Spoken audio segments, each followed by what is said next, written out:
In 1970, the Grateful Dead released a song that wasn't supposed to matter. A 3-minute Chuck Berry knockoff, edited down for radio because Warner Brothers needed a single. But something strange happened on the way to obscurity. That throwaway track became a 20-minute jam vehicle, a phrase quoted on Monday Night Football, and eventually, a national treasure recognized by the Library of Congress. The song about getting busted on Bourbon Street somehow became required American culture. This is the story of how Truckin refused to park. The word itself dates back to 1920s Harlem, a dance step that blues singers like Blind Boy Fuller referenced in "Keep on Truckin' Mama, Truckin' My Blues Away." It meant to persevere, to push forward no matter what. In 1968, underground cartoonist Robert Crumb drew his iconic Keep on Truckin' comic, those big-footed men strutting across the page. Crumb later called it the curse of my life. This stupid little cartoon caught on hugely, but the Dead would take that phrase somewhere entirely different. In March 1970, lyricist Robert Hunter joined the Dead on tour with a mission: write them a road song. Hunter later recalled, "I wrote that song in several different cities, starting off in San Francisco. He'd pen verses in hotel rooms, at truck stops, backstage. And then came the motel pool in Florida." Hunter finished the lyrics, brought them down to where the band was sitting around the swimming pool. The boys picked up their guitars and wrote some rock and roll changes behind it. Hunter said it took him a couple months to write. It took the band about half an hour to put it together. But here's what most people don't know. Jerry Garcia later admitted, "We assembled it. It wasn't natural and it didn't flow. We really labored over the bastard, all of us together." In the studio, Hunter had to feed the lyrics to Bob Weir one line at a time, coaching him on pronunciation. Weir would go in and put a line down, then go back in and work out how to pronounce the next line. Weir would later joke, "Truckin' is kind of a tongue twister. Hunter wrote it that way out of spite. He just put it together so it's impossible to sing." The Chuck Berry influence was intentional. Listen to Berry's School Days and you can hear the blueprint. That loping rhythm, those rapid-fire lyrics. But the Dead added something Berry never did. A line that Phil Lesh contributed. "Sometimes the light's all shining on me." Garcia explained what that line meant. "Sometimes the light's all shining on me." The on-stage part with the bright lights, the show, loud music, people screaming, all that stuff happening. And then you're backstage between sets, and there's all kinds of milling crowds and people going, hey man, stuff coming at you and weird stuff, and you're having to duck and get out of the way. The spotlight and the chaos behind it. The stage and the reality nobody sees. It was about preserving a little composure, not having to be constantly putting out. The verses were autobiographical in ways fans wouldn't understand for years. Busted down on Bourbon Street, set up like a bowling pin. That wasn't metaphor. On January 31st, 1970, just months before Hunter wrote those words, the New Orleans narcotics squad raided the Dead's hotel after a show and arrested most of the band. The Dead wouldn't return to New Orleans for 10 years. Dallas has a soft machine. Houston is too close to New Orleans. New York just won't let you be. Dallas got a soft machine. Houston goes to New Orleans. These weren't random cities. They were stops on a tour that had become its own strange pilgrimage. Phil Lesh wrote, "We took our experiences on the road and made poetry. All the cities fusing into one, the loneliness of street life, the omnipresence of drugs. Get back truckin' on, that's all we knew." When Truckin' debuted in August 1970 at the Fillmore West, it was acoustic. Bob Weir's voice deep and soulful, the harmonies sweet. Pigpen tasteful on piano, but within 2 months, they'd plugged it in, and something started to shift. On October 23, 1970, at Georgetown University, they played the first ever Truckin' into Other One's segue. No drum break, no fill bomb to introduce it, just a seamless continuation from Truckin' Jam into Other One Jam that sounded perfectly organic. First sign that this simple road song was becoming something else entirely. Warner Brothers rushed out a 3-minute single version. It reached number 64 on the pop charts, the Dead's most successful single until Touch of Grey in 1987. But there was a secret on that album track. An alternate mix exists where the song fades out just as the band launches into a lengthy blues jam. Weir spontaneously sings the folk tune Frozen Lager. That complete version remained unreleased for decades. They'd cut a spontaneous jam to fit radio length, but on stage there was no radio, no format restrictions, just open highway.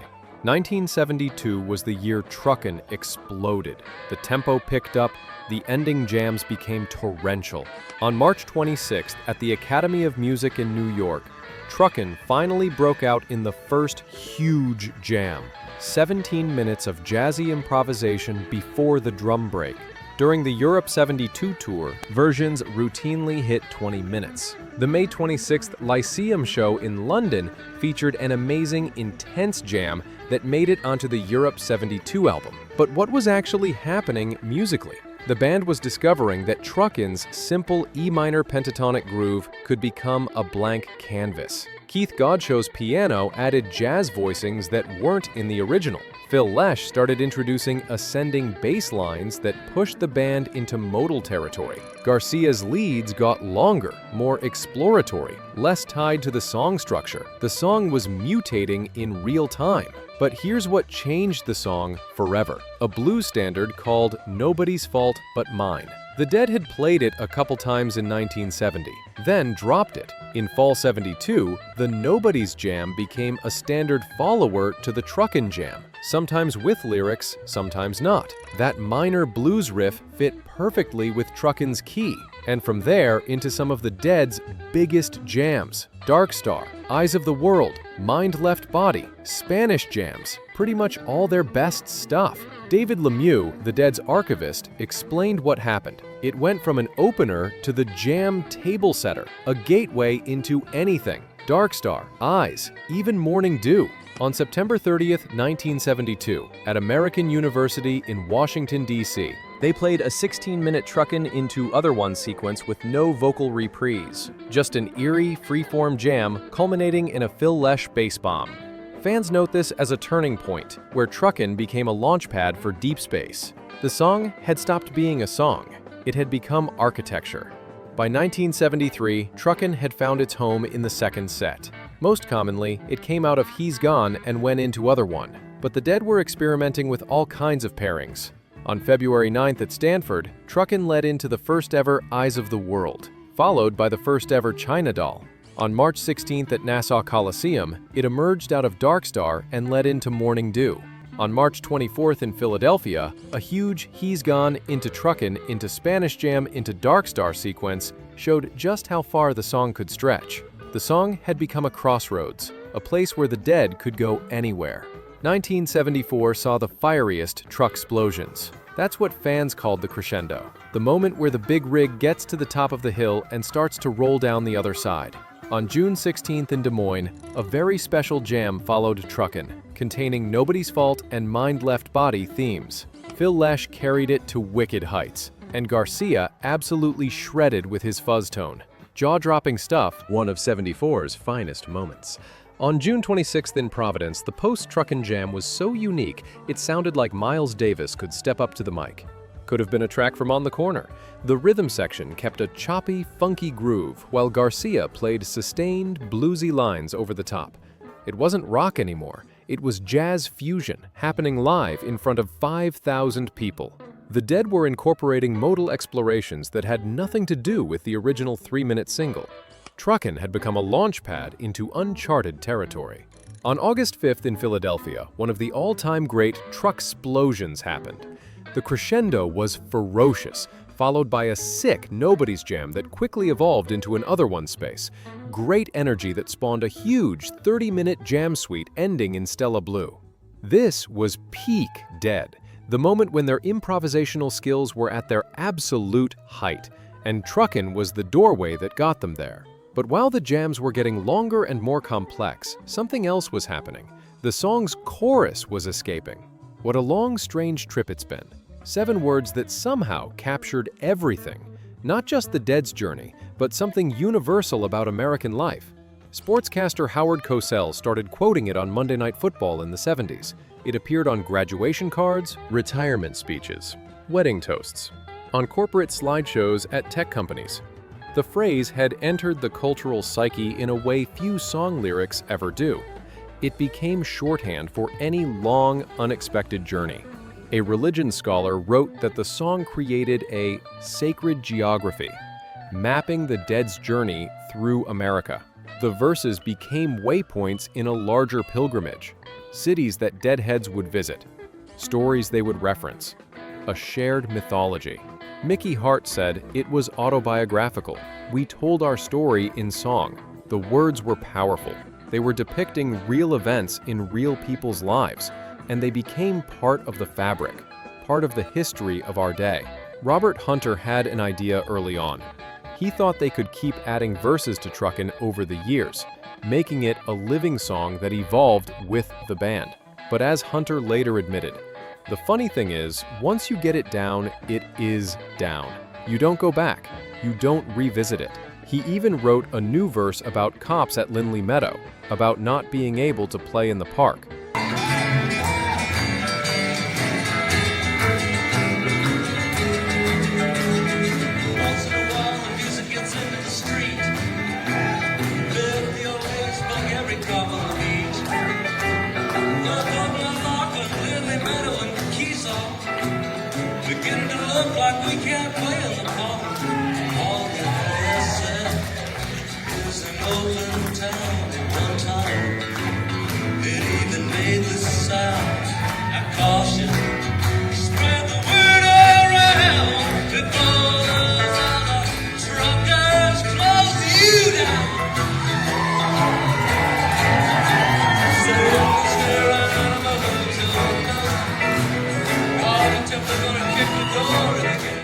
They never used it.